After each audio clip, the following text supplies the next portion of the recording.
try and catch up. Okay. Yeah, so he did got tired, he got disgusted with the people, and this is evident in his temperament. He got really upset.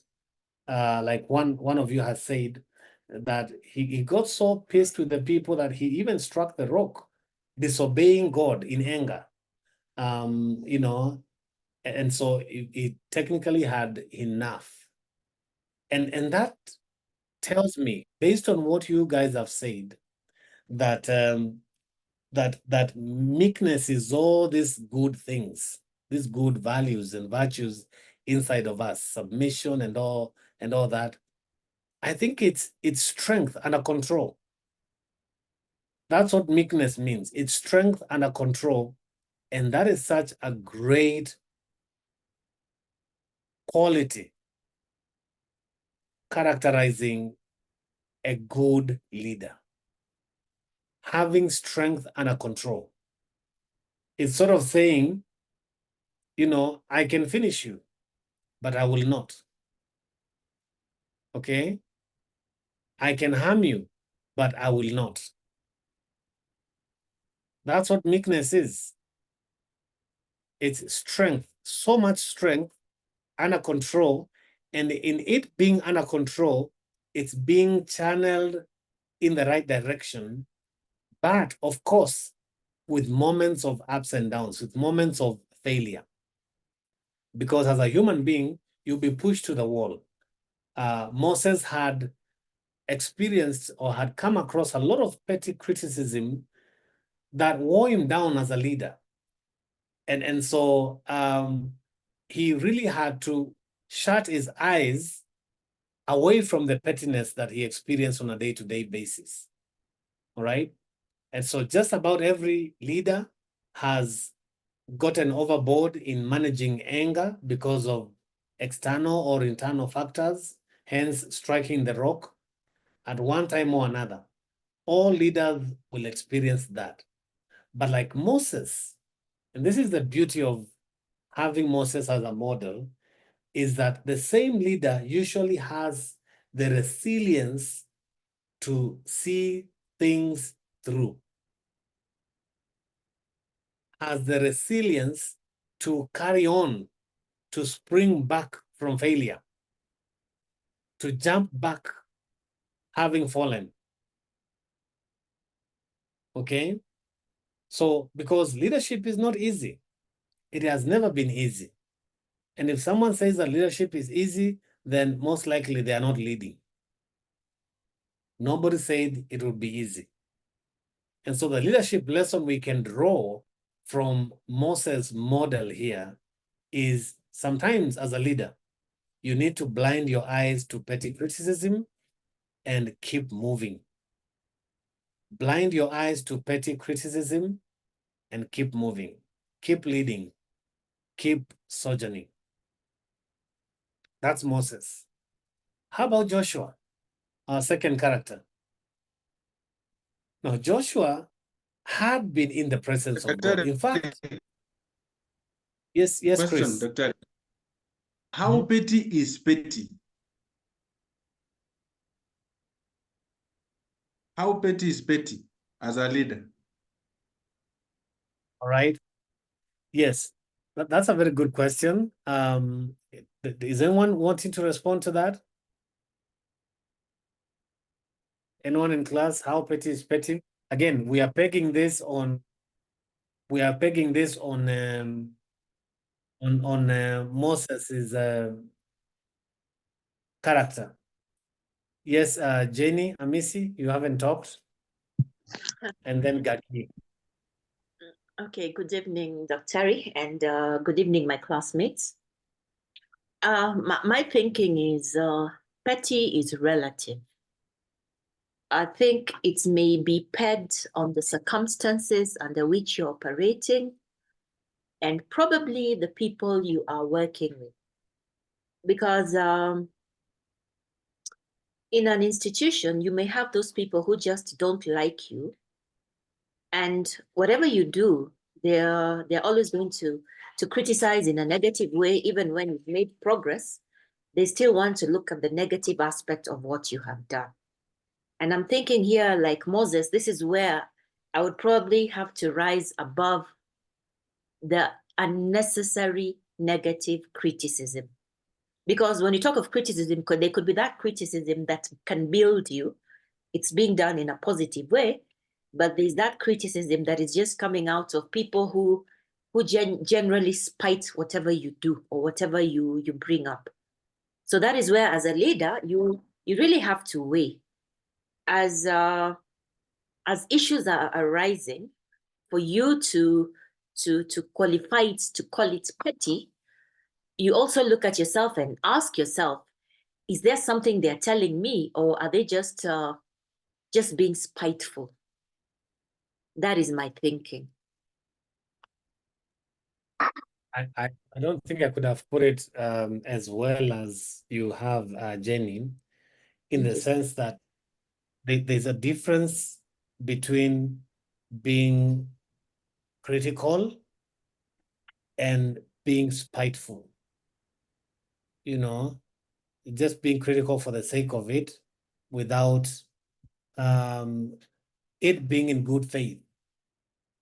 What you're calling spiteful. I really like that usage of words. All right. And that really, for us, becomes the distinguishing factor between petty and meaningful criticism. I don't know whether that answers your question, Chris. Yes, Daktari, I would have loved if there was an addition. I have a strong reason why I'm asking this question. Yes, maybe just one more addition. I can give examples to what has been shared. What was the name of Moses' was his sister? Miriam. There was Miriam, and Aaron was his spokesperson. Yeah, there were two people who were spiteful to Moses, and because of that, God struck them with leprosy. All right? That kind of a thing. And Moses even prayed for them to be healed. Yeah, to be healed. And so there are many occurrences like that. There are many occurrences of people just being, but people who know what is supposed to be done, what Moses is doing as a leader, where he is leading the people, but then they just wanted to make life difficult for him. Yes, Eugene. Thank you, Daktari, and good evening, colleagues.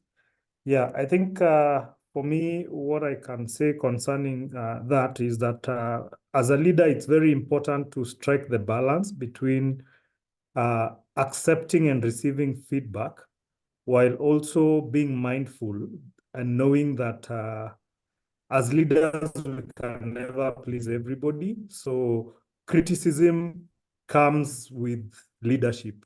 We will always be criticized, but it's up to us to draw that line where we can listen so that if there is important feedback, we are able to get it. But at the same time, we can't keep responding or acting or letting some of the criticism that comes to worry us. I think there's a colleague of mine that normally says leadership is one of the thankless jobs one will ever do. And here we can relate even with many other examples, like David. You remember after they were, I think, from fighting the Amalekites, and they found that their wives had been taken and their property. And in as much as he was with his people, they actually blamed him and wanted to stone him.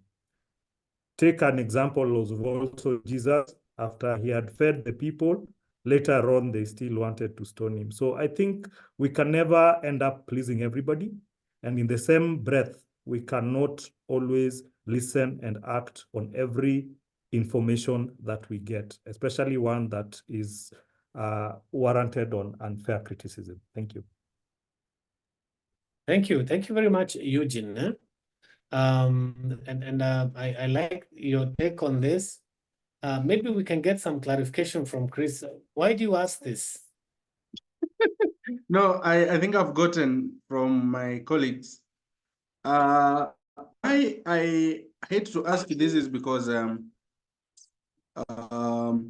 I have seen people in organizations somewhere who, not them a few, hard work is rewarded with hatred. I hope you understand what I mean.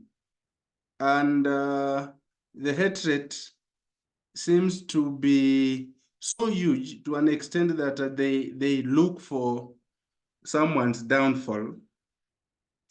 And that I was sharing with another colleague sometimes last year. Why is it that instead of you being appreciated for whatever you are doing in the organization, people are after you? And then we were looking at the reasons why these people could be following up on him. And we realized that what you said, petty, because of personal interests. And therefore I was asking how petty is petty, so that then as someone said, it depends with the organization and it depends with what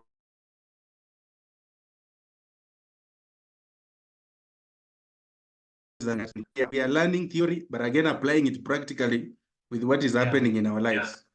Yeah, thank you. Okay, thank you for that clarity, Chris.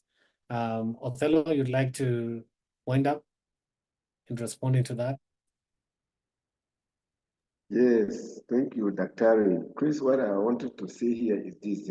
We are looking at the situation in the Bible. We look at Moses there and being wound up by those people. Hey, remember when those people were coming out of Egypt, they were numbered and there were so many. And Moses had to lead a huge number of people. And you bring that to our situation, you find that among us, in our own organization, in our own institution, for example, in Daystar, when people around that have been your colleagues, one of you has been called to be a leader in that organization. I thought when you get that position, you become more humble, and because you are now leading a team, a group of people, your colleagues, you are going to manage your colleagues. You have to now be more humble in dealing with people. But there are people, when they put them in that, they give them the opportunity to lead a group. They now flex their muscle and they become more petty. They start following somebody, they start, hitting at you. But other people are wondering what is happening between you and this person. Why is this person doing like this? They try to find out, but what is the situation? I mean, what is the problem with this person? And that same person is doing this to many, many other people within the organization because they have been given that position to be a leader there. They will flex their muscles until the organization will take away that position from them. And that's what can happen. So Chris is talking about how petty is petty. Some people can go to that level until the position is taken away from them. Because they become so petty, they try to hit at people that they don't like. Those people become their enemies. Everything about them is just negative. So I'm not even looking at what's happening between Aaron, Miriam, and Moses over there. This is what I'm saying is even more. What Chris concerned there is about our own organization that we are in, as we are studying the Bible today. So, Malimu, that's just what I want to say. We have had a situation like that in Daystar, in many departments, many schools like that. Thank you. Thank you for that, Othello. I think you're all in agreement, and I'm seeing very wonderful comments on the chat segment that as a leader you should be ready to face rejection and criticism. We'll see that about Jesus pretty soon. Regina says criticism can make a leader grow. That is true. Sometimes we judge criticism as positive when we like it, but when we feel it's personal, we call it negative. That's Josephine. Yeah. So, but then I think what or let me see what Paula Mata said. Paula Mata said a leader who excessively focuses on minor issues or personal slights may be considered petty. Yeah. So I think as leaders, God has given us the discernment to distinguish between serious, positive criticism that is meant to make a positive impact or contribution to the growth of the organization or the development of the leader, and also spitefulness. I'm still using that word that has been used earlier. Doctor, I So want just to add something on that, on the pettiness statement that you said, that blind your eyes to pettiness and keep moving. Maybe I would add the third one. As we keep moving, you also pray for these people, for the petty people. I think it's important. Thank you. yeah, good, yeah, absolutely. Chris, we will join you in prayer for the petty people right in our midst. Yeah. So anyway, let's move on, because after Moses, we see Moses, the servant of God, passing on and handing over or passing on the mantle of leadership, the baton, to Joshua, son of Nun. And Joshua had been in the presence of God a couple of times because he was sort of an apprentice of Moses. He also had a theophany moment. You know what theophany is? Having that moment whereby you encounter God, almost personally, almost real. Like for instance, where God, was having a conversation with Moses, and Moses got to a point of saying, "Show me your face." And God told Moses, "You cannot see my face and live." And so God actually hid Moses to a cleft of a rock, and then he passed and only managed to see the back. I'm yet to understand what the back of God looks like. I'll ask Moses when we go to heaven. But You are like me. that's like a theophany moment, or even the burning bush moment. So that's a theophany. And Joshua had a similar one, whereby you remember the command of the Lord's army, talking to Joshua, remove the sandals from your feet, for the place where you're standing is holy. And Joshua did so. That's a theophany moment. So you can see the character and spirituality of this person. He was specially blessed by God, just by his own person, but also by hanging around Moses all this time. And because of his special blessings, he was appointed as one with the judicial powers and responsibilities. He had a special place. He was courageous. You see him being one of those who are selected to be spies that went to spy Jericho in Numbers. So Moses actually, brought him to the table of leadership because he was almost among the best people for the job. He was the best person for the job. And I guess that he had skills, the like of which Moses himself admired and loved.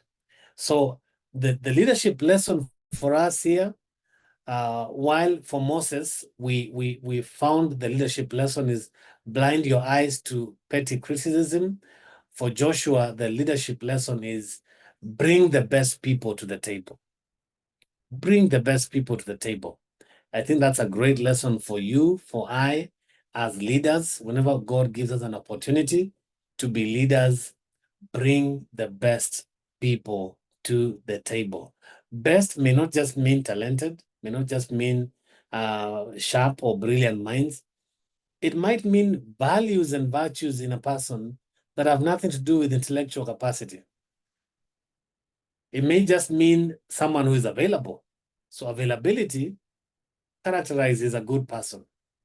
Or someone who has a teachable spirit. They may not know everything, or they may not even know some things or understand some things, dynamics about your organization, but they are willing to learn. That attitude in itself makes a person to be one of the best people you want to bring on the table and the like. Next up is Elijah. Elijah is characterized as a man of tough love. Tough love. I mean, you know, Prophet Elijah had a very tough mind, yet a tender heart. How is that possible? Is this another oxymoron? Remember the oxymoron we had in the beginning of the trimester about servant leadership? Now we are having tough mind and tender heart. Do we have people that look tough or that are characterized by toughness, yet are tender-hearted? Is it possible to have people like that?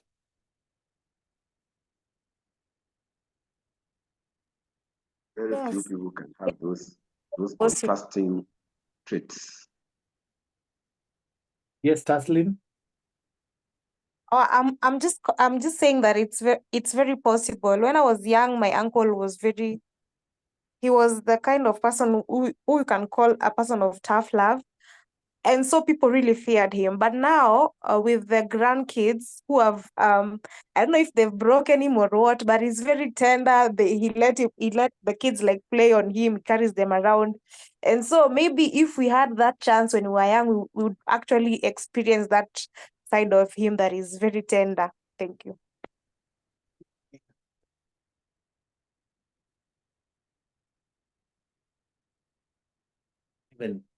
Even characters in movies of people like that.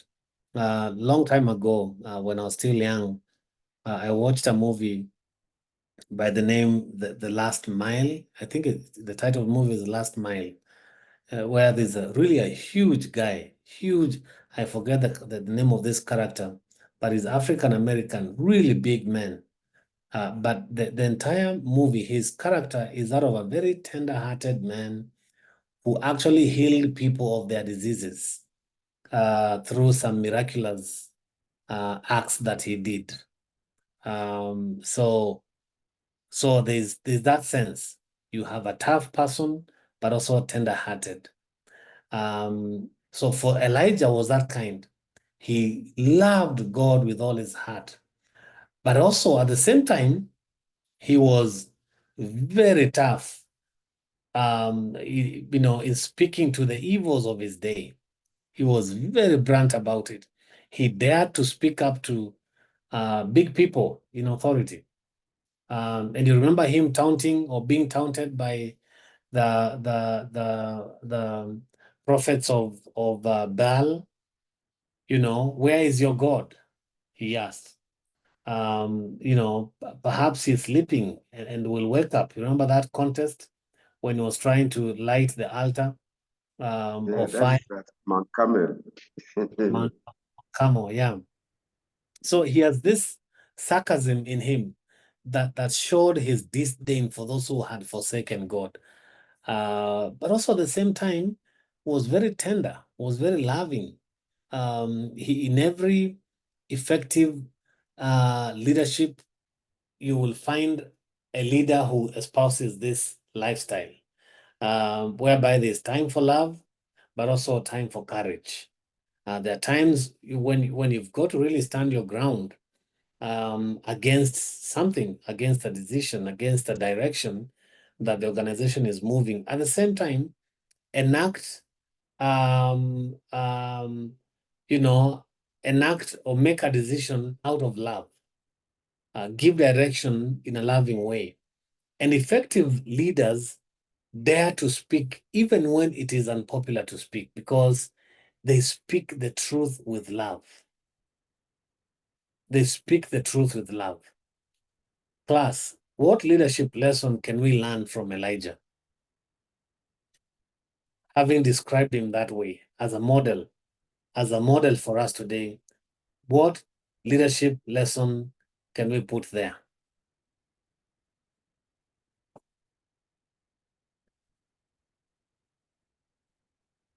What leadership lesson can we draw from Elijah's character? Yes, Zipporah.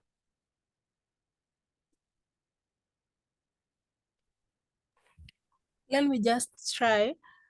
So from Elijah, what I can learn is that the best leaders are those who can stand alone. If you realize that during the time of Elijah, there was persecution of the true prophets of God, but Elijah was ready to face the consequences, despite of the fact that all the prophets had gone into hiding. Thank you. Yeah. So the lesson is The best leaders are those who can stand alone. as leaders, those who can stand alone. All right. Very good. Very good, Zipporah. Jenny, Amisi. I think other than standing alone, I think a good leader should also be able to correct and encourage with love. That be able to encourage and correct with love. Great, very good. With love is the key word right there. Yes, Chris. A leader should be tough and courageous, but exhibit love at the same time. Courageous, but exhibit love at the same time. Very good. The key. Mine is on authenticity, that a good leader should be authentic, whether the circumstances allow it or not, and never compromise whatever the situation. Authentic. And actually Elijah espouses authenticity all through his career as a prophet. Very unpopular, but still maintained the authentic self in executing his mandate. Yes, Paul. Yes, Doctor. I think a good leader should be bold now. And I see that in when Elijah confronted the prophet of Baal, he was firm in his convictions. Very firm in his conviction. And we see that he never doubted. Can you imagine being the only one who is talking about the living God, opposed to how many false prophets were there? How many prophets of Baal were there? 400. 150. Now, 450. guys, imagine that. Now, leave alone. Sometimes we read these numbers and we just gloss over them. We don't take time to internalize what that means. Can you imagine standing up against over 400 prophets of Baal, yet you are unmoved and convinced about the living God? Look at that ratio. And they didn't even have social media then, and today we make a decision out of a multitude of suggestions from a host of people to the point where we doubt our own conviction. All right. Yes, Sam, and then who else? And Cindy. Thanks, Dr. I'm here thinking about myself. I value truth. And one thing I admire about truth is that whenever I speak truth, I know I don't need to remember what I said because I can still repeat the same thing because it's truth. And that way, I remain very consistent. What I'm not sure of is this idea of love. I'm not very sure whether when I speak truth, I do so with love. I would like to understand how is this love coming in, especially when you are speaking the truth. If I can be made to understand this, I'll appreciate. Very good. Can I make a comment on that, Dr. Yes, please. That's a very good, critical question. Let me speak from a Kenyan perspective, that most of the times when you speak the truth, then there is no love, especially from your comrades, especially from his colleagues who don't want things done straightforward, things done in the right way. So some don't expect love when you speak the truth, especially in an environment where truth is a past tense. Thank you. Chris, wait. When we are saying that I should be the one speaking the truth with love, not that I should expect love back when I'm speaking the truth. So I want to understand how best can I speak the truth with love? Love in this manner, for example, if you are a leader, leading a group of people, and you realize, let me say, for example, you are a new person in the team, and you are the leader. You will tell them the truth, of course, after seeing what has been happening, but still express that heart that you give them, an encouragement of them to change. So you'll still be showing them love, speaking the truth, but again with a lot of courage, because you don't necessarily have to fire them for you to communicate something. You can talk to them, encourage them, so that they're able to change. That is love to me. Thank you. Dr. Yes.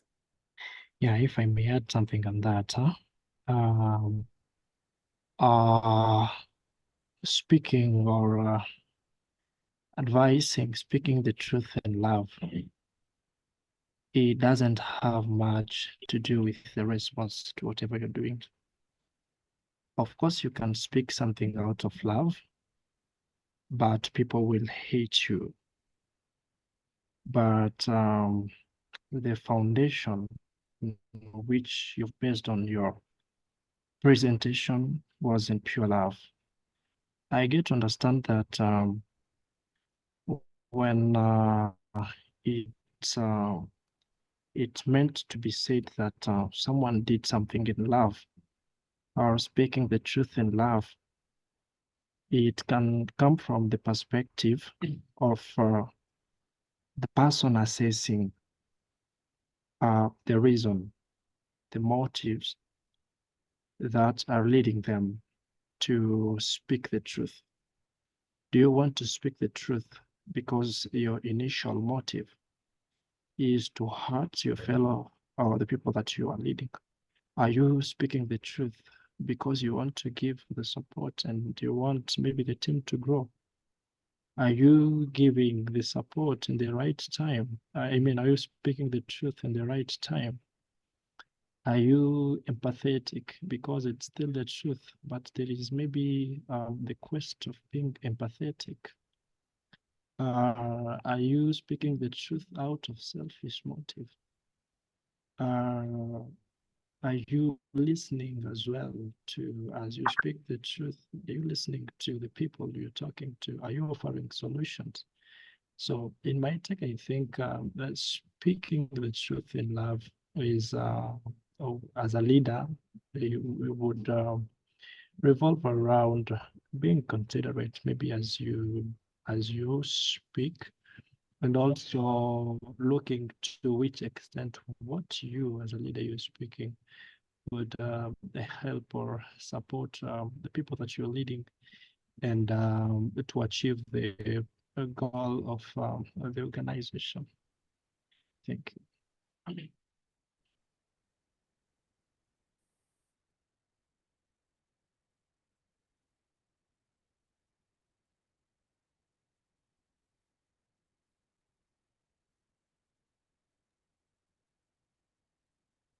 I don't know where the teacher has gone. Obadiah, are you there? I'm here, sir. Yeah. It appears like the teacher has been kicked out, so we can actually continue. You know, I'm just wondering. Yes. Maybe it's the English that is confusing. I am told I should speak the truth with love. So I'm imagining, is it the style of speaking this truth? Is it the tone of my voice when I'm speaking this truth? Or is it the words I choose to speak this truth? What exactly is speaking with love? Yes, sir. I think that the tonal variation can mean a lot to someone. Maybe if you're a father or if you're a brother to somebody, you would tell me, I have a brother, and whenever you talk to him, he will get you back, whether he did a mistake or not. He'll tell you, yes, I know I made a mistake, but remember, that I'm a human being. And maybe every time when you talk to me, you should try and moderate your voice, huh? You should try and moderate your voice. I think love can be in terms of the word that you, which kind of word are you deliberately choosing? Which kind of emotions, huh? Which kind of body language that you are exhibiting to this person? It can translate love to them. Maybe let me say, if it's your wife or your kid who was playing with your mobile phone, and maybe they happen to drop it on the floor and the screen maybe is cracked. And you call this person and tell them, do you think what you did is right? No, come and give me a hug. They come and give you a hug. I think in such like experience, you'll realize that this kid, as they go back to whatever they were doing, they will happen to learn a lot. And maybe from that hug that you gave them, out of the mistake that they did, maybe without that mistake, they couldn't have received that hug. But now they are hugged because they did a mistake. I bet that next time this kid would be more watchful, not to do whatever they did because of how you deliberately corrected them. A colleague has sent an email, maybe to someone out of the organization, and maybe this information was very crucial. And now it lands in your ears that that's what happened. As a leader, now what do? Do you make it a public speculation? Do you call them out before everyone at the assembly, or you have or you take them maybe aside? What we learned about emotional intelligence, do you take them somewhere and tell them what you sent is now in the public arena? So I think Thank you. Thank you, Badia. Othello, did you say Mwalimu has come back? I think Mwalimu is back. Yes, I'm back. Sorry, class. Zuku has done me that thing again.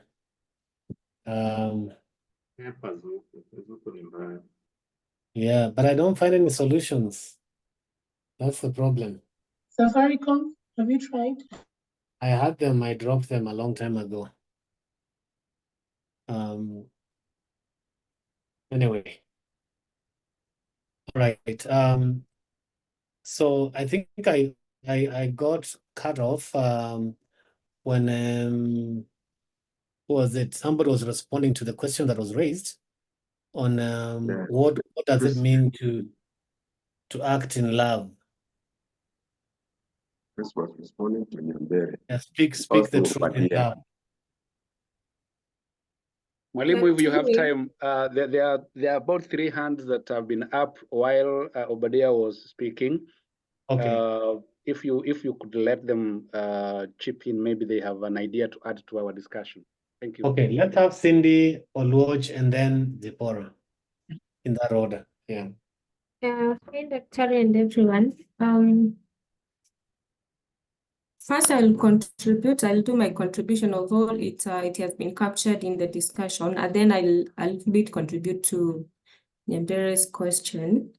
So my point was we were looking at the lessons that we are learning, and my point was that the lesson that I learned as a person is that we should be courageous enough to speak the truth, no matter the circumstances or the situation.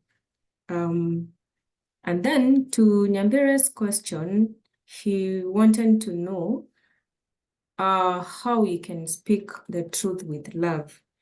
And I would like to quote Colossians chapter 4 verse 6, which basically talks about your words being seasoned with grace. And then, so what I get from that verse, it's not directly talking about love, but it's talking about grace, which translates to love at the end.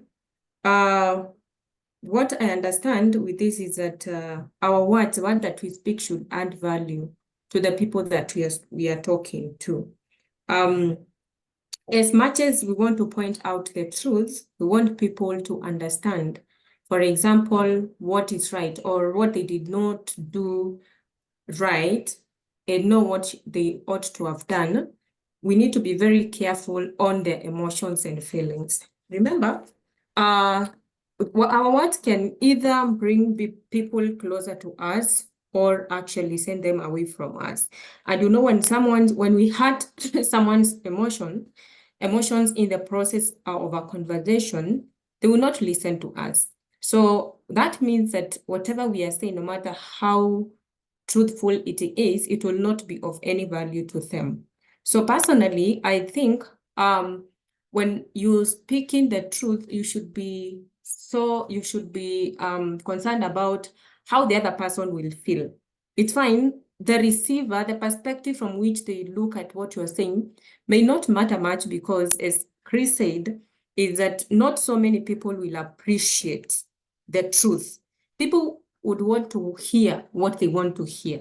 People don't like being told the truth, and especially if it's in one way or another condemns their acts. But speaking with grace and our words being seasoned with salt, adding salt to other people, it means that we need to be very careful on how we speak. The diction, the word choice matters a lot, even as we endeavor to speak the truth and help others understand what they ought to have done, as opposed to what they did. My own husband keeps telling me that he appreciates that I speak the truth. And sometimes, you know, I directly tell him, this is what you did, I did like this and that. He appreciates that. But most of the times he tells me that is not even the problem. The problem is how you're saying it. So I've learned to watch the choice of words. I've learned to tone down as much as I'm talking, because I've realized that your tone of variation, how you speak it matters, and the words that you choose matters as well. So that is something that I've learned as a person, that I should be careful on the words that I use when I'm speaking the truth to other people, and I should be mindful about other people's emotions and feelings. Thank you. Thank you, Cindy. I think your answer fits in the how of saying the truth, the how of speaking the truth. In the fact that it speaks to the person who is saying the truth. How are they mindful of those who are listening, or the people that the truth is targeted to? Oluoch Madiang. Thank you, Cindy. Yeah, Thank you very much. Madiang. Sorry? Yes, Madiang. Yeah. Thank you, Doc. Before I share, I think I should celebrate your coolness. You come across as a cool guy who talks about Moses murdering a guy. It's really, really fresh. Now, two things. Thank you. When your PowerPoint was on, I think it was on, is it on Joshua? And that is where we are having this conversation. It talked about tough love. And then at the end there it says, speak truth with love. And then Nyabere brought a very good discussion in terms of, so how do you do this? So what I gain, so I'll answer it in two ways. One, what I gain. I think the first one that I gain here is that we should speak the truth. That's the bottom line. We should speak the truth. But I do find, and I say this respectfully, and I may be wrong,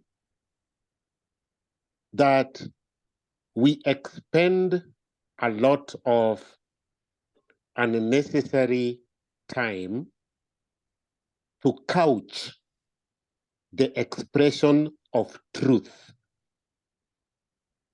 And in a lot of many areas, there is the element of be cautious when you are speaking the truth. One of such cautions seem to be when you speak the truth, speak it with love.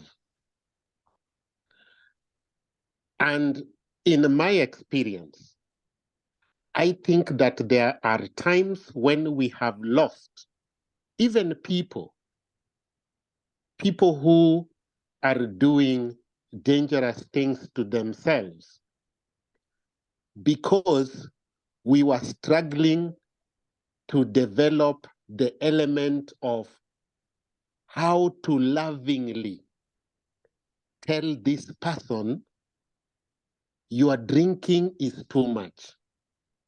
You will die. You are living with this man, even though you married him, his violence to you will kill you. The job you are doing, our organization is getting defunded. The structure that we have put up in our organogram will not work. The many WhatsApp that people are sending in ELP that are not related to the cause is distracting us. So we couch a lot and lose people, lose respect, lose time, lose opportunities in trying to couch people and then stigmatize it by saying that is evidence of emotional intelligence when you find ways of couching love. So much that, and I say this based on the work I also do, we have seen people who have lost their lives because somebody just told them, you know, or they told someone, I am sick, wacha nijilaze tu hapa kitandani kidogo, nisikie poa. For the sake of non-Swahili speakers, I am sickly, let me just rest here and then feel myself. If it goes so much, I will see a doctor. Yet the truth was, dude, you are sick, you need to see a doctor. You have HIV, you need to take these drugs. So I think sometimes it is time wasting. It is insensitive in the end. And Daktari, the evidence of it that I see is that after we've lost the person, now folks begin this thing of, oh, we should have told him. Oh, we should have done this. Oh, we lost this opportunity. In this class, one of the persons I really respect in his line of duty over the years in the human rights space is my friend Boaz Waruku. And I don't think that the gains that we've gained in the governance space has come across in the potential to first look for the love and not speak the truth. It is in the truths that were explained despite the dangers of saying the same. And so the leadership lesson I want to get from Joshua here is speak the truth. And therefore I sympathize with Nyabere when I read in his question how do you do this? And then find that he may waste time trying to look at the how when the truth and the opportunity of truth passes by. Daktari, I end there, and I respectfully say I may be very wrong. Over to you. Thank you, Madiang, and I think you and Sam are throwing the, do they say, the spanner into the works? And I think we are wrestling with this together. Let's wrestle with this together, and I'm going to give you a very fresh example of leadership opportunity, and you'll tell me whether we missed it or we got it. Certainly. And let me correct, it was Elijah, not Joshua. Certainly. Over to you. Yeah. So in light of what you shared and what Sam has raised that has led us to this debate, which is good, you saw what was happening to Daystar last week, the accusations that were leveled, at Daystar regarding our conduct towards students who do not subscribe to the Christian faith. That we are forcing non-Christian students into the chapel. In fact, it was being called the church. That number two, we are giving assignments that lend themselves to asking students to research around LGBTQ, plus whatever that has gotten to, and all this. And if you don't attend chapel, that you won't get your marks at the end of the trimester. Now, let's cut to the chase. All that was said is not true. The truth is, every student, and you guys are witnesses of this, that every student signs a matriculation form. In that matriculation form is a commitment to adhere to the code of conduct of this university. That's the truth. Second truth is that nobody has ever missed marks because they never went to chapel. All right, that's the truth. Thirdly is that I may not speak for my colleagues, but I cannot imagine of a faculty member who would give an assignment that seems to support the alternative lifestyle narrative. I doubt there is. Okay. So the truth is that all these things that were said were false allegations leveled against the university. But look at how we responded as a community of Christians on social media. Did we share the truth in love? Right? Or did we miss an opportunity of leadership? All right. We had what do you call this? I'm old school. I may not know how to refer this. Like when you have something running on social media, like sort of a campaign. What do you call it? Trending. Yes, that sort of a thing. We had a trendy something, a buzzword or something trending for the entire week. And each time I saw it, even from some of my very closest friends, I was like, now, really? Is this how you want to respond to the world? We almost took a defensive position than affirming what we stand for differently. Right? And I think that's where Sam is coming from, as to whether it is possible in the first place to speak the truth in love, or you have to be blunt with the truth. But then I like what, oh yes, thank you, Florence, it's hashtag. You're helping old school people like me.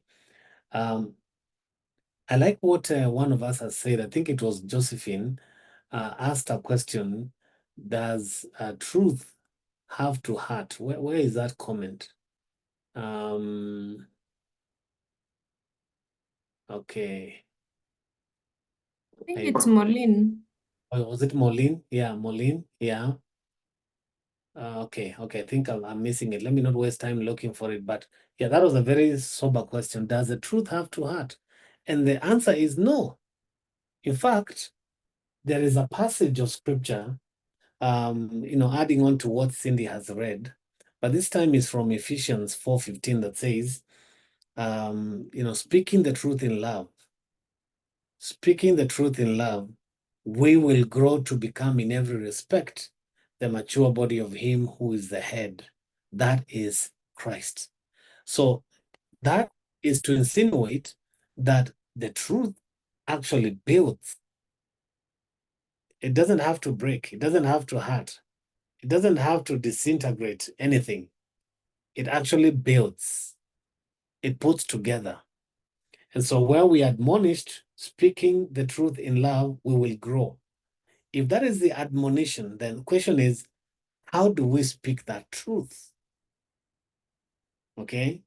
And so I won't get into the EQ issues because I know you've talked about that a lot and you've been taught a lot about EQ levels and how it's applied. But you get my point.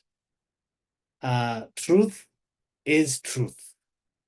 I know we are living at a time when truth may be relative, in the spirit of postmodernism, where your truth may not be my truth, or my truth may not be your truth, and vice versa, and keeps the cycle keeps going round and round. But outside of that spirit of postmodernism, truth is truth. All right? And it's meant to build. It's how we share it that matters. Yes, Cindy, then I'd like to move on to the next because of time.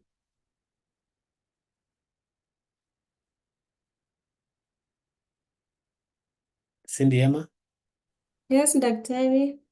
Yes, your hand is up. The Bible actually says that the truth hurts unless I'm the one who doesn't understand.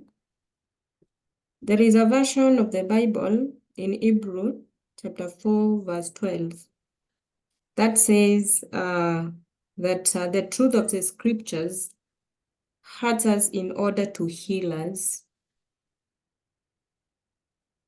And in John, I can't remember, I think chapter 16 is talking about the truth hurting. Sometimes the truth hurts. So I don't know in which context is the hurt used in the Bible. That's the thing. It's the context. Yeah. We've got to be careful about the context as we interpret some of these verses. But I think generally speaking, truth is a good thing. It ought to build. It ought to encourage. It ought to put pieces together. All right? It's a good thing. It's a desirable thing. It's not a tool for breaking. It's not a tool for hurting. But then again, it also depends on what you are reading, what is the context, how you interpret it. Anyway, class, let me move on to the next character so that we can. I'm just a question, a quick one before we move, because I think this one is conflict in my mind. You're saying that truth does not have to hurt. So I'm wondering whose responsibility is it after you've spoken the truth, no matter how you've packaged your words, and then the other party gets hurt? Is that your responsibility? Are you accountable for how they feel?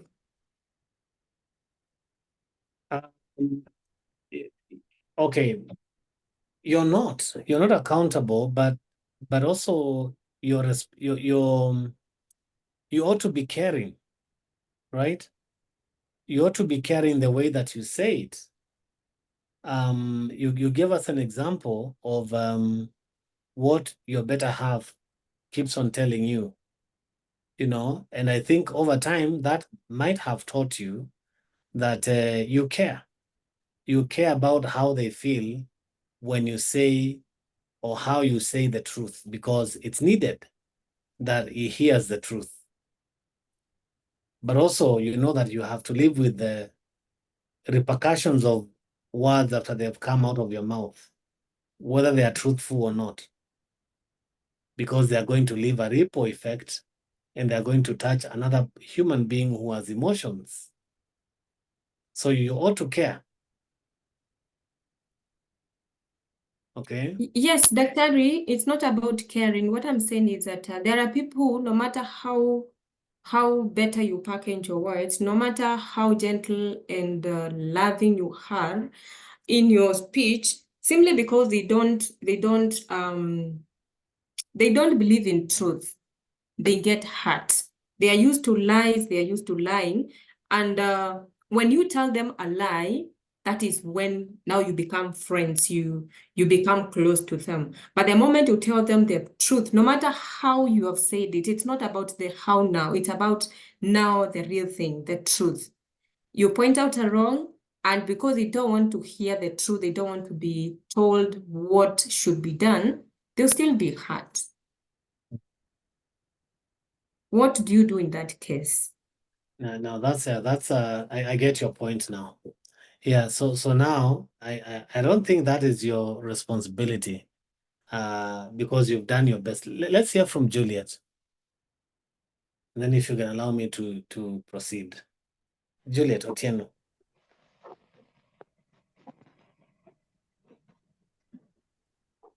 Juliet, are you talking? Yeah. Can you hear me now?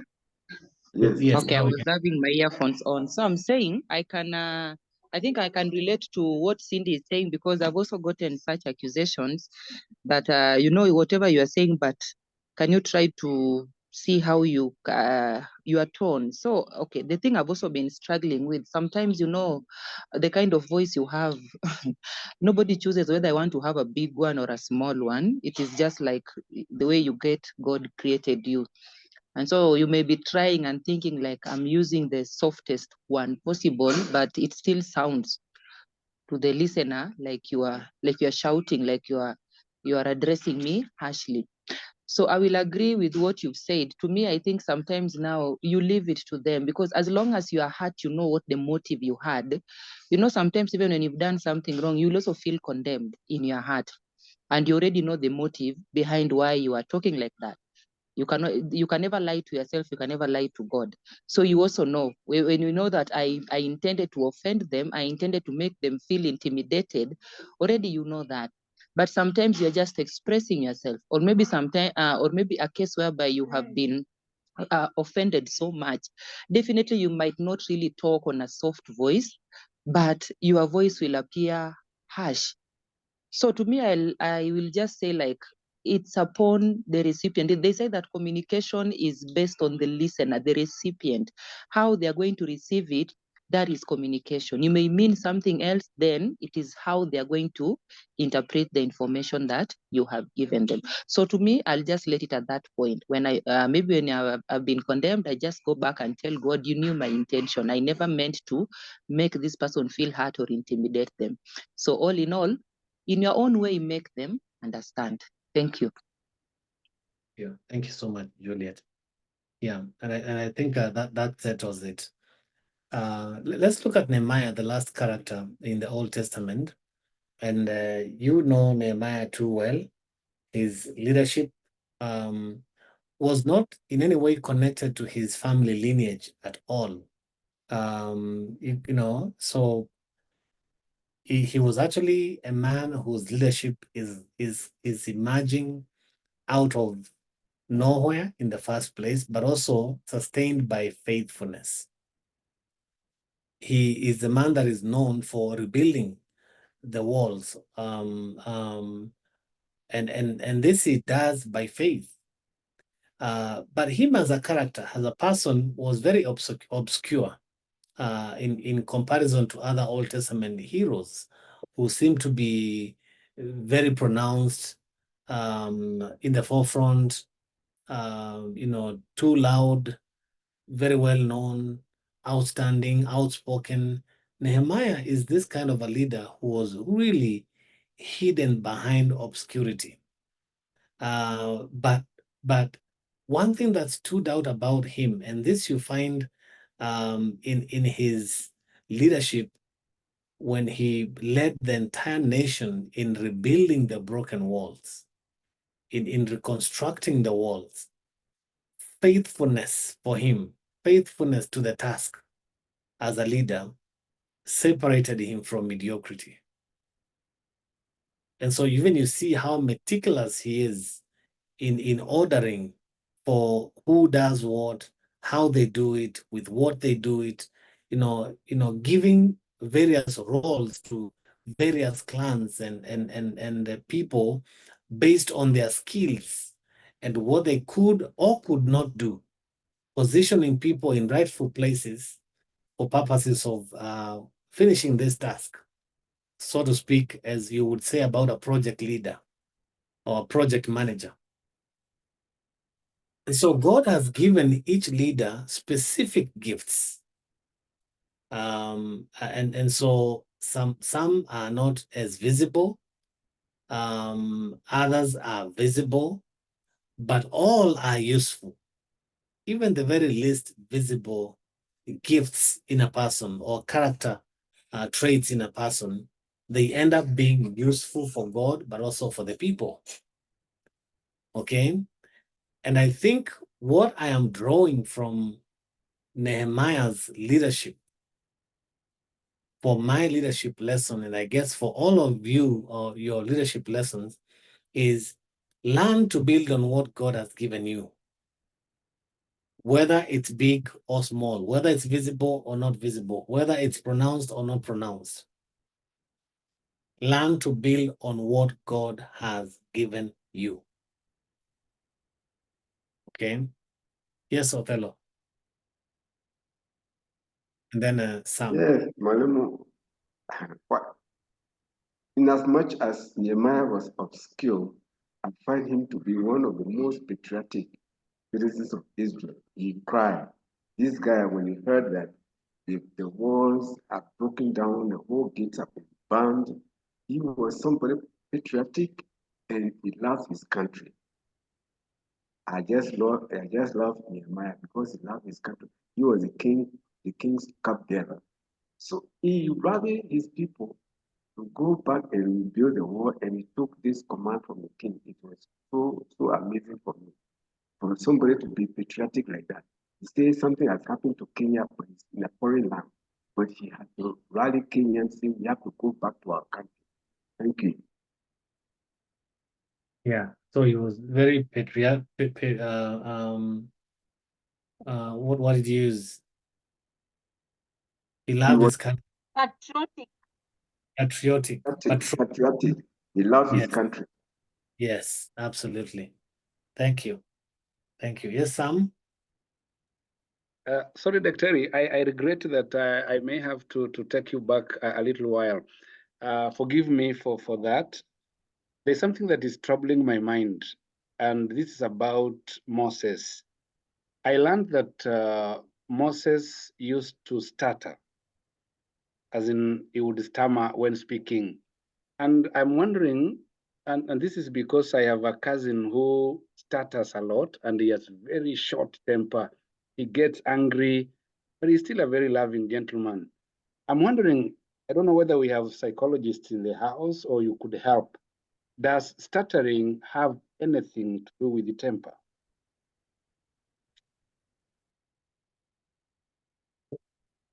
Does stuttering have anything to do with temper? Because from the case that we had about Moses, it's obviously reading from the text, he was a short-tempered person, but also he spoke. He was a stammerer. So does that have anything? Is there any correlation between stammering anger. Yes, Josephine.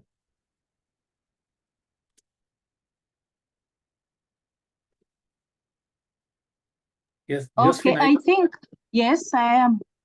I think there is a relationship between, because someone who stammers gets to a defense mechanism of being wild, so that he or she can get people not to laugh or joke about their condition.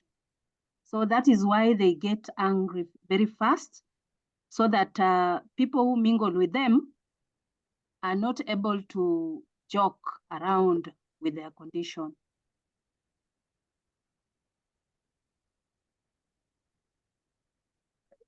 So it's a defense mechanism, right? I've also heard about the same, and I've actually seen quite a number, but I'm yet to know whether there is an established relationship between the two. Yes, Oluoch? Thanks, Doc. I would be cautious to pin the phenomenon of stammering exclusively to temper, because apart from it being a speech issue, it could also be a sign of psychological lack of confidence and self-esteem that the individual, probably due to traumatic issues, went through when they were young. However, I do think that the linkage comes because there are situations where folks become so angry, however articulate they are, but when they are angry, then they stammer. That's an established kind of situation, temporary stammering. But overall, the fact that, and allow me if I can give an example, the Kenyan footballer Oliech was a stammerer, but you notice that out of speech therapy in France, he was able actually to nearly overcome it. So no, it's not exclusively a simple sign that every person stammering is a bad-tempered person. It could be lack of confidence, traumatic situations in childhood, etc., etc. Over to you, Dr. It is Or a just a fallacy. speech. Yeah, as someone has put it, or just a speech disorder, period. And some people outgrow it, others stay with it. And just like some who do not stammer like others may have even serious anger issues than stammerers. So I'm yet to find a scientific, scientific established relationship between the two, even though there's hearsay about that. Thanks, Olwatch. Nehemiah is this kind of a leader who has a lot of gifts, yet hidden in the background of the person that he is, but yet very useful asset in the hands of God. And you all know what he does for the nation. So build on what God has given you. I would really relate this very closely with Moses. When Moses kept on giving excuses of why he wouldn't be a leader, why he wouldn't be the person that would really rescue and deliver God's people from Israel, God ended up asking him, what do you have in your hands? And all he had was a staff, a stick. And that is what God used all through as a symbol of leadership to lead the people out of slavery. So a lot of times I think God is asking us as people, when he's giving us positions of leadership and responsibilities, not just leadership, is what do you have in your hands? What do you have? What is it that is at your disposal? that I can use to bless my people through you. We need to keep listening to that voice as God is speaking to us. What is in your hands? Perhaps it's something that may not be even visible. Not many people may even realize it as a tool in your hands, but then it's what God is going to use to turn around issues, even for the nation. Now, let me quickly switch to the New Testament models, and then we'll be winding up. I would like for us to end with the New Testament models. We have Jesus, we have Peter, Paul, and Barnabas. I could talk about many others, but let me just focus on these four, like we've done with the Old Testament. And starting with Jesus, being the model servant leader. Now, I think we discussed servant leadership quite at length at the start, and you saw how Jesus stood out as this effigy of leadership, servant leadership. And him being the servant leader actually submitted his own life to sacrificial service under the will of God. Sacrificial service under the will of God. Even rendering his own life to admit or to accept, to submit to death, even death on a cross. Now, as much as we want to see that way, I also want to remind you that Jesus was murdered. All right? He was murdered. He was executed like a criminal through a conspiracy of the powers that be at the time. They murdered Jesus. But in that murder is where Jesus was willing to go all the way and sacrifice his life as a ransom for our sins, as a ransom for many.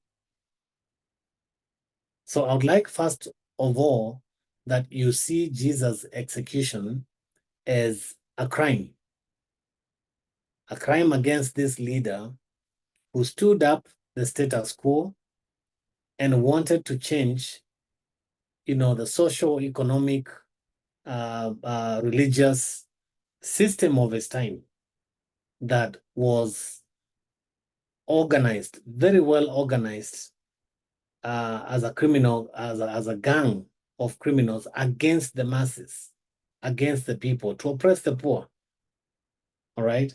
So as a social political activist, Jesus comes in with this tool of activism called the gospel, and is the one that stood in offense of many. And because of that, he was brutally murdered. Right? I like to approach Easter from that perspective before we come to the church thinking, oh, we have this person who just sacrificed his life for us so that we can get life, and that's it, and we are happy, we go home. We need also to take time to absorb the crime of it, the illegality of it, the injustices of it, like you would feel if a person who stood up right now to rescue us from where we are as a country, the economic burdens that we are carrying, if someone stood up to fight against that and is murdered for it, I want you to feel that way. I want you to look at it that way. Then you begin to see the leadership character of Jesus coming out as one who came to serve and not to be served. He would have stayed comfortable with the Roman authoritative rule that oppressed the masses, but he didn't. He didn't choose that way. All right. And so even though he was God's son and was thus more powerful than any other leader in the world, he chose to go down that way. He chose the path of serving, even serving with his own life. And so he healed the sick, He drove out demons.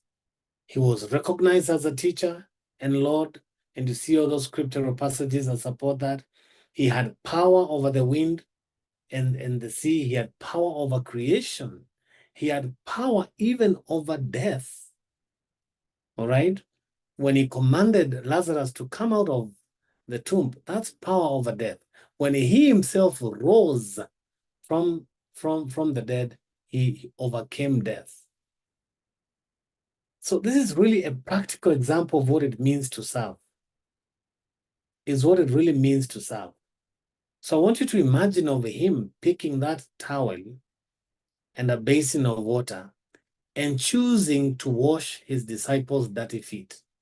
And you can tell how uncomfortable that was for his disciples, because some of them, like Peter, refused, or they were hesitant at first to be washed off their feet because it's uncomfortable.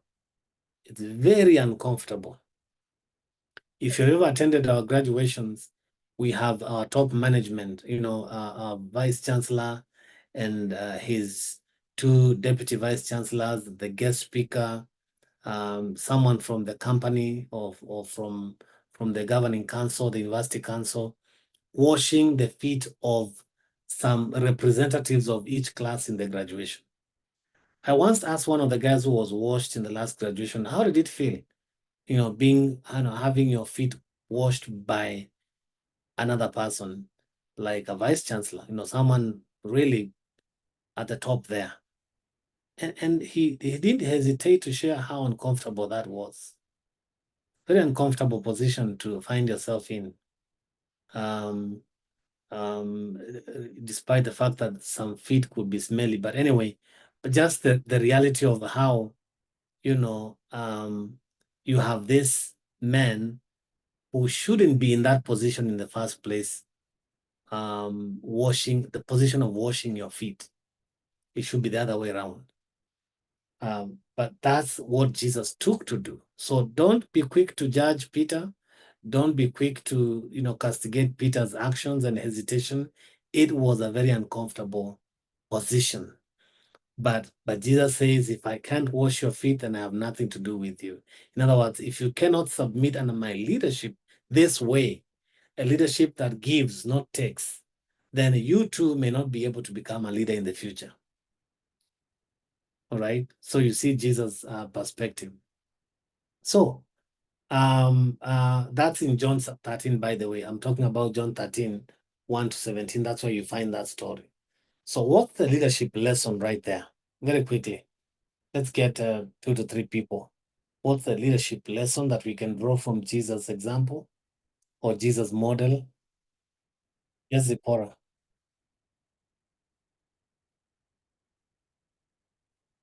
Zipporah? Thank you so much, Doc. To me, leaders should be ready to bear the burdens of others. If you realize that during the time of Jesus, there were those who were sick and Jesus healed them. And Jesus also died because of our sins, because if he had not died for us, then we were the ones who were supposed to bear the consequences of sins. Thank you. Okay, so readiness to face it, as hard as it is. Yes, Florence, and then Jamie.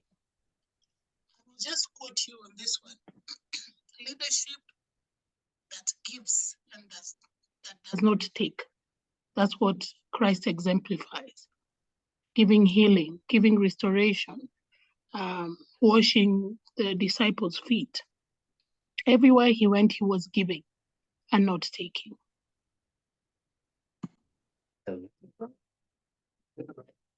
Kind of leadership today. And I'm glad that you're bringing that up. Leadership that gives, because look at all that we've said. It's characteristic of giving. Thank you. Thank you so much, Florence. Jenny?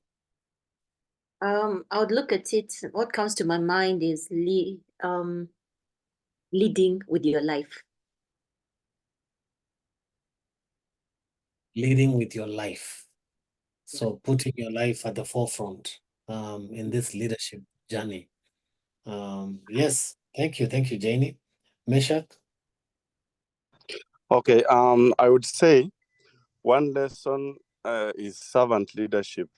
You see, Jesus prioritized the needs of others. He showed humility, served rather than being served.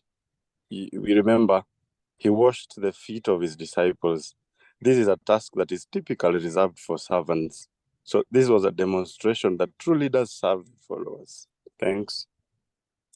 Thank you. Thank you very much, Meshach. Mwalimu, And Oluoch said, being considerate. Okay, considerate of Mwalimu, others. Yes, Obadia? I have a question of Jesus Christ leadership. And my interest is informed by a question that we tackled a few minutes ago. There is this incident in the book of Matthew. It's Matthew chapter 21, 12 to 13, I guess. So it's about Jesus Christ in the temple. And he found that the market has shifted from where it was to the temple. And he decided to scatter things and chase people away from this temple. It was the truth that he was telling them. Where is love in Jesus' action? Is my question. So your question is, where is love in Jesus' action?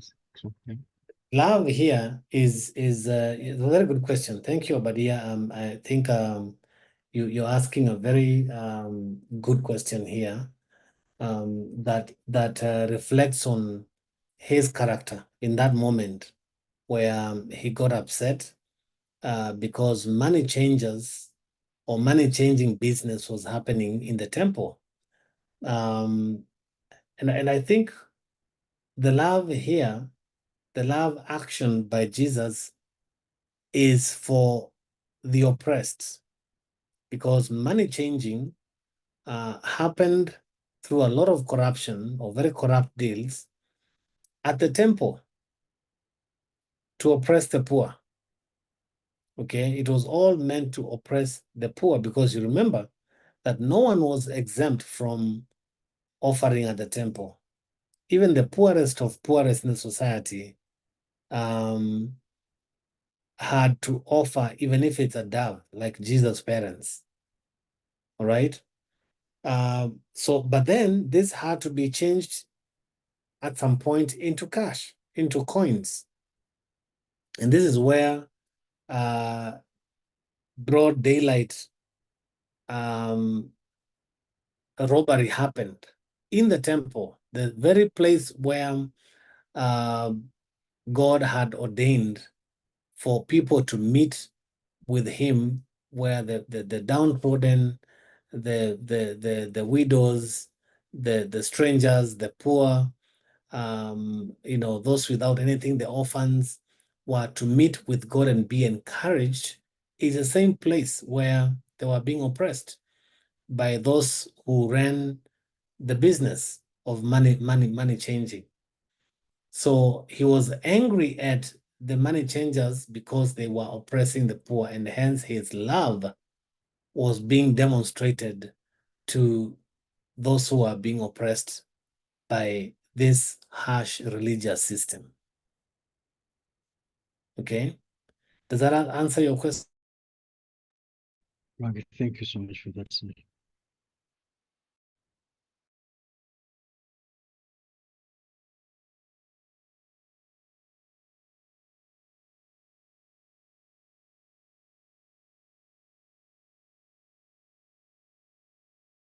Oppressing others, but in that he stood up for the poor and for the masses. So let's quickly move on. Peter is the second person in the New Testament, and in Matthew 16, I find this very interesting. I'm just picking sections from the Gospels and from the New Testament that will speak or that will bring out what I want us to learn about or learn from these men. And Peter was both a rock and a stumbling block. Now I want you to observe this, that Jesus looks at Peter and says, you know, you're no longer Peter. You're no longer Cephas. Your name is going to be Peter. And on this rock, I will build my church. But then in the same chapter, not long after that statement from Jesus in encouraging and commending a man like him, like Peter, because of what Peter had seen, that, you know, Jesus was the Christ, that affirmation, and that they were not waiting for any other. Jesus revealed that he was going to die on the cross, and Peter was the first one to be in the way of Jesus, way of the cross. And immediately Jesus castigated Peter and told him, away from me, Satan. Now, he was both blessed by being called the rock on which God was going to build his church, but also at the same time disgraced almost in the same breath. You see, it is enough to discourage any leader that you are the foundation. You are the devil's advocate coming from the same mouth towards the leader. And so Peter is discouraged by Jesus' disapproval, yet blessed by the warmth and affection of Jesus at the same time. Now you wonder, how do these two go together? So what I see in Peter's demonstration of control at this time, can you imagine a man, your own teacher, the person who has been your rock, the person who has been the role model, the leader that you've been looking up to, recognizes you as a rock, commends your faith for believing that he is the Christ, but at the same time rebukes Satan out of you. Now, if you are talking about speaking the truth in love in other passages, I don't think there's one that stands out as clear as this one, where the same disapproval that is coming from a man who blessed him comes out as warmth and affection to Peter. So in my thinking, in my estimation, in my evaluation, Peter is so resilient, and resilience is the cornerstone of effective leadership wherever you go. Cindy. Yes, Daktari. So my question is it the same Peter who denied Jesus 3 times? Yes, it's the same Peter. So how is he a Yes. model? Or at what point should we stop thinking of him as a model and look at him as a learning lesson, as a lesson I to think Christians? yes, I get your point. At what point do we stop looking at him as a model and use him as an example to learn from? I think Peter actually stands out to be more human than all these other guys among the 12. He did not hesitate. He was not hesitant of revealing his humanness, yet passionately loved Jesus. Passionately. Right? Remember, he's the same guy who cuts the ear Yes. of a soldier Of the servant of the high priest. when Jesus was under attack. All right? You don't find that kind of hastiness and firmness and quickness in responding to issues like you will with Peter. You won't find that from other disciples. So in his character, in his element as a person, Peter stands out as a very strong leader of the 12. Look at even how he was the first one to talk whenever a question was asked, or whenever there was an observation that startled everyone. Peter was always the first one to speak, even when he made blunders in the speech itself. And no wonder out of the 12, it's only him that Jesus says, upon you, upon this rock, I will build my church. Look at how that plays out in the book of Acts. Peter is the man who is leading the very first church missions out there. He's the one preaching to crowds. In Acts chapter 2, 3, 4, he's a man that is actually the vocal one, and also ends up being crucified like Jesus, only that him was crucified upside down. Okay. Yes, Madian. Yeah, thank you very much for your response and the question that was asked. I want to align with what you're saying, and I like Peter for the authenticity of leadership. And one of the examples I get here is that probably we sometimes have the mistake of elevating leaders to these infallible folks who only have positive descriptions. And then we do not account for their weakness.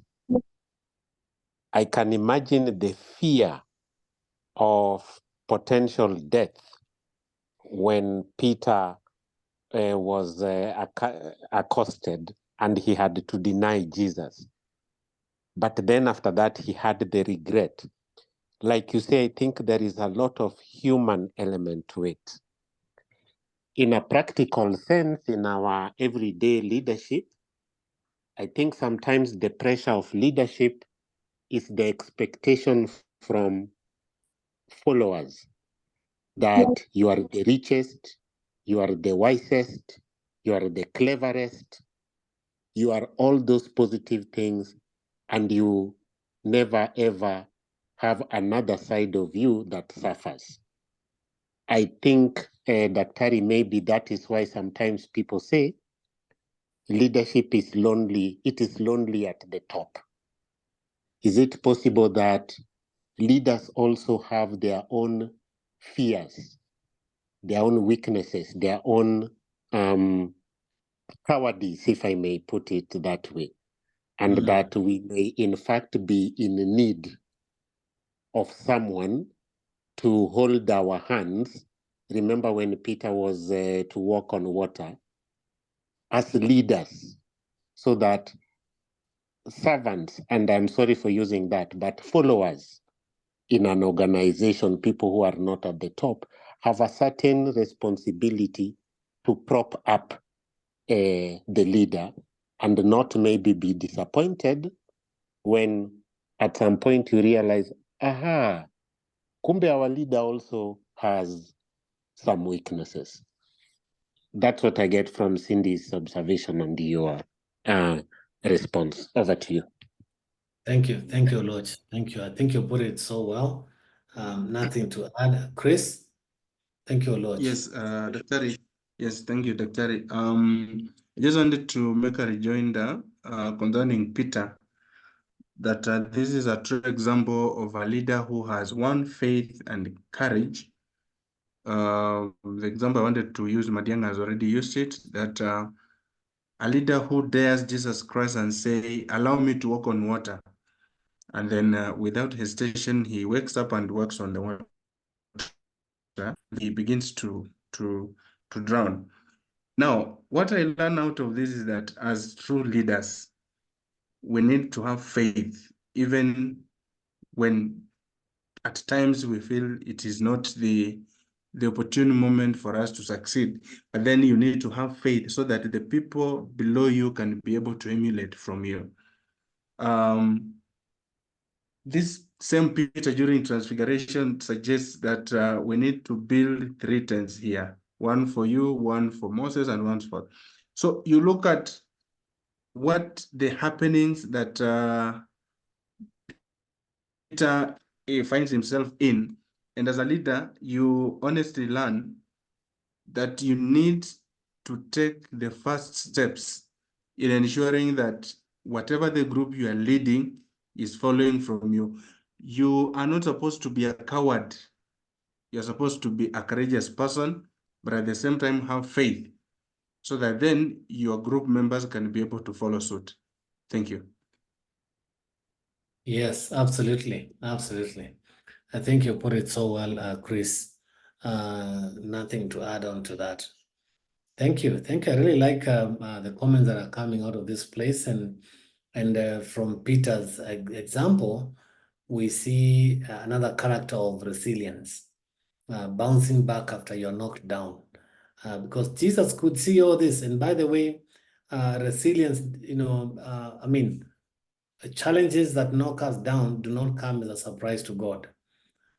He had seen all these weaknesses, these possibilities, these challenges that could face Peter, and even told him, like denying him 3 times, Jesus told him that you will do so. And he actually did.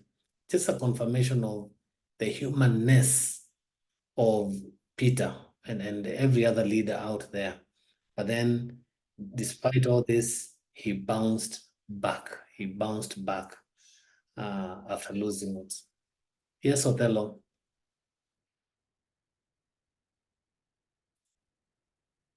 To say that Peter represents the contradictions of Peter represent very many of us today daily living. That among those disciples, there is somebody who represents us because these contradictions are around us all the time. And as you rightly put it, you talk about his humanness. This is a clear example that Peter is doing here. His humanness, the human nature in him. That one time you fall here, another time you can wake up. But Chris has said that you have to be courageous, and so that your followers will not fall back because they say, "Oh, we have not. Our leader is not as strong as we thought." But you come back, get up, you bounce back. Thank you. Yeah. Great. Yes, Othello. I can't agree more than you've just put it, you've nailed it. And again, here we meet another man, Paul, who was equally zealous as Peter, but zealous in the wrong direction at first. Then his life is changed. He is saved. He gets a turnaround after encountering Jesus, and he again becomes zealous in the other direction. I mean, you rarely come across people like Paul, zealous in everything they do. Have you found people like that? When they are doing wrong, they are really zealous about it. And when they get the right direction, they are zealous about it, in every way. Paul is a real, example to that. And look at how specific his mission is, as stipulated in Acts 13.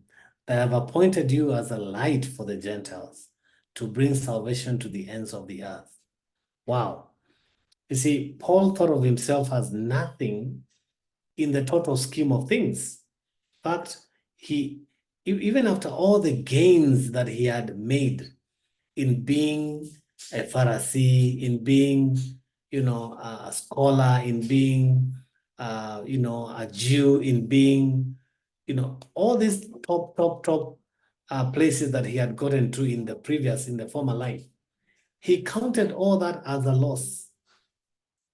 All the gains of being a Jew, counted it as rubbish and lost everything in the total scheme of things, in the grand scheme of things.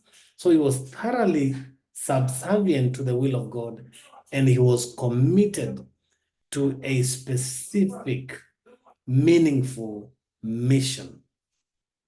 Very specific and meaningful mission. What a leader. This is a man who had courage in the face of opposition because he had limitless horizons in his mission. This is a man that whichever direction he found himself, whichever place he landed, he established a church. Even when woken up in a dream by a man saying, "Come and save us." I mean, he was heading in one direction to Spain or whatever that was.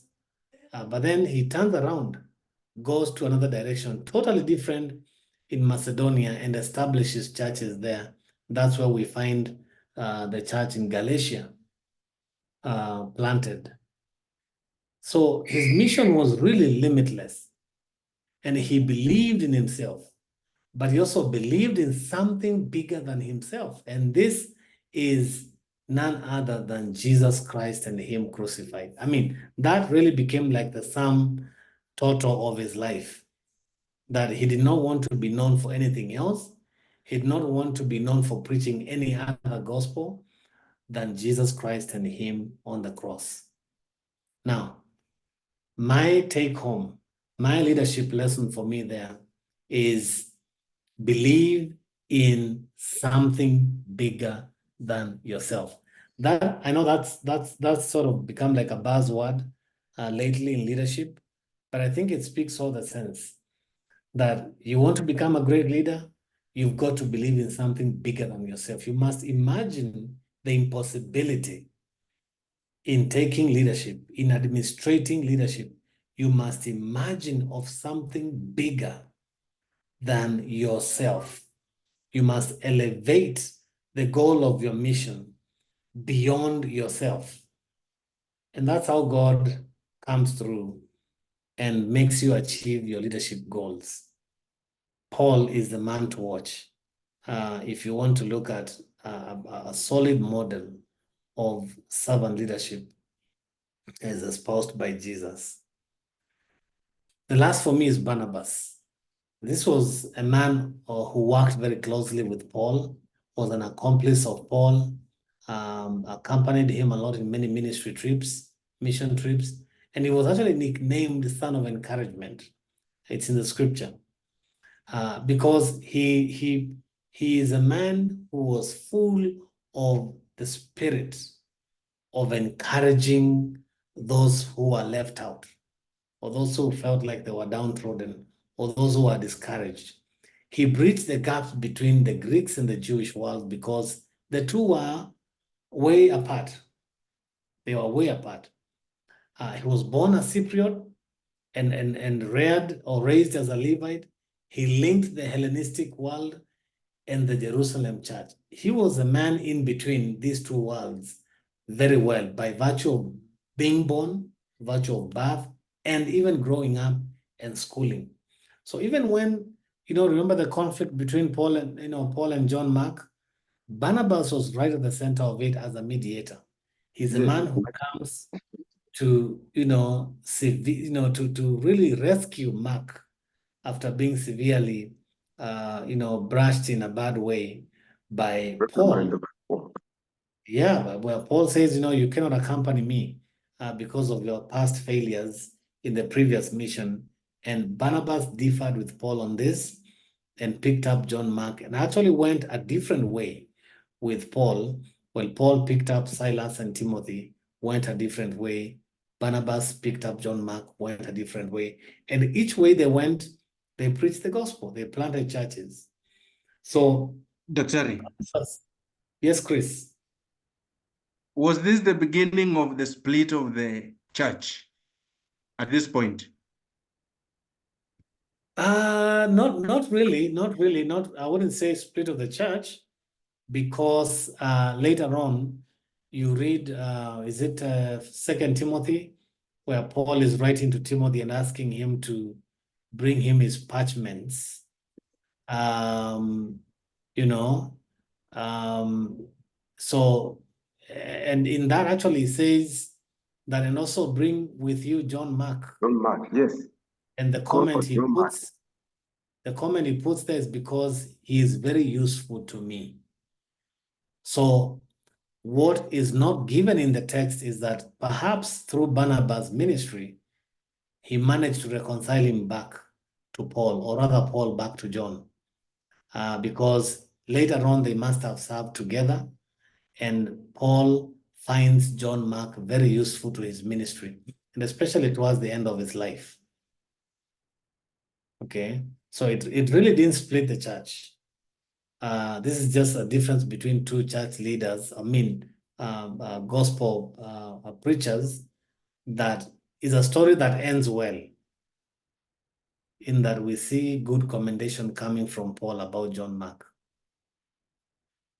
So Barnabas was not an out front kind of person, but rather he stayed in the background as a fan and a supporter of Paul regardless. All right. So even in spite of all this, he still became a supporter number one, fan number one of Paul and his ministry. And the most memorable aspect of effective leadership is when you have survived the polarities. Which polarities?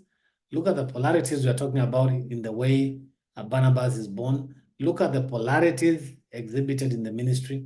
So once you have survived the polarities of differing opinions and model respect for others, you become an effective leader. You become an effective leader, but you must survive the polarities of differing opinions and model respect for others. Guys, I want you to imagine that life is full of differing opinions. Life is full of polarities. Life is full of extremities. Yet you as a leader. Excuse me, Doctor, is John, I'm just asking you, is John Mark from Spain? John Mark's origin, I may have to check that. I may have to check his origin. Let me not say it now without counter checking. Remind me to confirm in our next lesson. Yes, sir. Yeah. So what leadership lesson can you draw from Barnabas?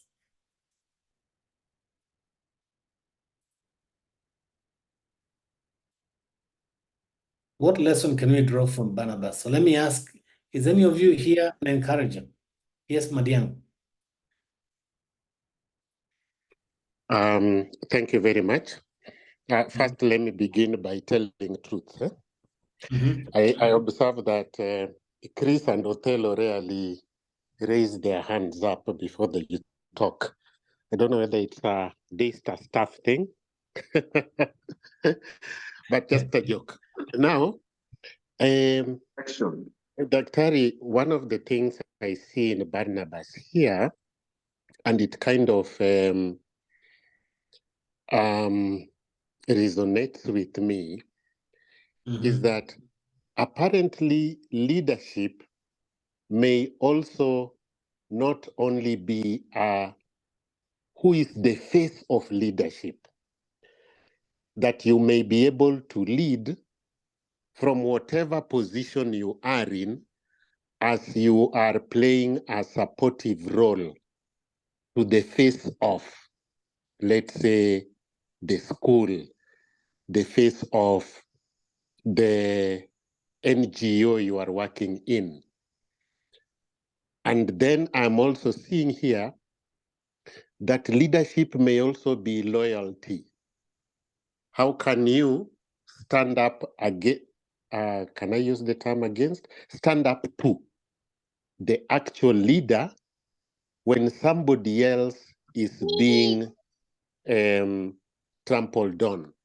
The example you are saying that even when John Mark was being severely ostracized by Paul, Barnabas is standing up to Paul, the actual face of leadership. So I'm seeing two things here: loyalty, but also that leadership is not always at the front. You may lead in whatever position you are in, particularly in a supportive role.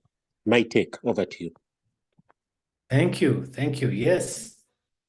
Supporting offering playing a supportive role, but yet it's leadership. It's what Florence has called in the chat segment. You can lead from behind the scenes, and I think one of the strengths of Barnabas is exactly that. It's exactly that. Thank you, Oloch Madiang, for that. I think it's well put. And how we need people like this, how we need people like Barnabas today. Yes, boss. Thank you, Mwalimu. I concur with the sentiments already raised by colleagues, and actually, I want to project this to the role that the leaders we've just discussed find themselves in, and particularly that's at a time when even the church, as it is known today, was just beginning to emerge and even to be known and to be more visible. And so I would consider this to be pioneers, and particularly the role of Barnabas in this case, and John Mark. I think very, very important because I think there's a term you are using. Did you call it somebody who pushes you, who encourages you in a sense, who makes you realize that however tough the going seems to be, we need to continue moving in a particular direction. But also, I think there's some depth in these people, particularly Barnabas, because the depth that they have is that of really having faith that what they are doing is a calling, and what they are doing is actually a mission. You called it a ministry of Jesus Christ, ordained by God. And so nothing like we can give up or we can lose hope at any given moment. So for me, the leadership character of being steadfast and resilient, I think also emerges so strongly for me.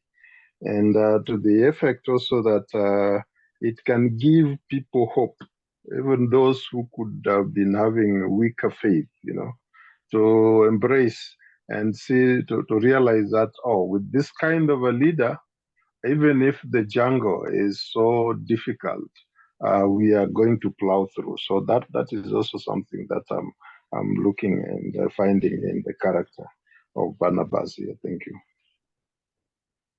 Great. Thank you, Boaz. And how, I repeat this, how we desperately need this, Boaz. If you if you want to agree with me, we need this character more and more today. For that one person who is really a leader, mostly silent, but working especially with those who may not be visible, but is characterized by this value of respect for others that is just amazing. Amazing view of people that you won't find with many others. That even those who are considered to be not so important in the community, those are the ones that matter to this kind of a leader, and they see usefulness in them. Because believe you me, John Mark ended up being a great evangelist simply because the son of encouragement, Barnabas, walked with him, and did not let his calling, his mission die. Thank you, Boaz, for raising that. I think we've said a lot about that. So in closing, in speaking about servant leaders, a voluntary servant who submits themselves to a higher purpose, which is beyond their interests or the interest of others, is what we are talking about. is a leader who uses the power that is entrusted to them to serve others. Look at that usage of language. Uses power. So power play. Their power play is only aimed at serving others. While we understand power play to be that which oppresses and puts others down, for them, for this kind of a person, for a servant leader, it's not. It leads to service. A servant who, out of love, again, out of love, serves others' needs before their own, is a teacher who teaches their followers in word and deed how to become servant leaders themselves. So a servant leader must reproduce servant leaders. And a lot of times it's just by observation. When people observe a servant leader, they say, I would like to become like that man. I would like to become that like that lady. So for Christian servant leaders, we need a Christ-centeredness in all aspects of life. And that is a voluntary servant of Christ. So whenever we admire Christ's servant leadership, we are asking for the life of Christ to be lived in us. That's what we are asking for. So friends, this is a tall order. You are asking for the life of Christ to be lived out inside of you, outwards to others. A Christ-centered life in all aspects. It's committed to serving the needs of others before their own. Serving the needs of others before their own. It's a courageous love. A courageous love. A love that leads with power. I want you to see those kinds of words that we are using here, that probably you'll find them defined very differently in today's leadership landscape. Leading with power, love, service. So Christian servant leaders consistently are developing others into servant leaders. They are continually inviting feedback from those that they want to serve to grow. Servant leader is Jesus Christ. Somebody mentioned here in class that feedback is needed when we're talking about criticism. Feedback is needed. So a good leader, a servant leader, a Christian servant leader will receive feedback. And how he responds or she responds to that feedback will showcase Jesus in action in today's life. Friends, I'd like to end it at that. I think I wanted to end by talking about assignment number 3, which I did. For those of you who had not joined yet, I'd put the assignment to be due for next Monday around a time like now. But then some of you raised concerns that it's a short period of time to work on that assignment, and I've added another week. So it will be due the week after next week, and I'll correct that. I'll make those alterations in the due online e-learning segment so that you take note of it. But don't take advantage of the extension to let it slip behind you. Please do not forget. Yes, at midnight. That will be the deadline. So friends, that brings us to the end of our lesson for today. I'd like to let you go and join your families in having dinner for those who haven't. But let's hear from Oluoch Madiang as the last comment. Yeah, and sorry, I hope I don't hold anyone.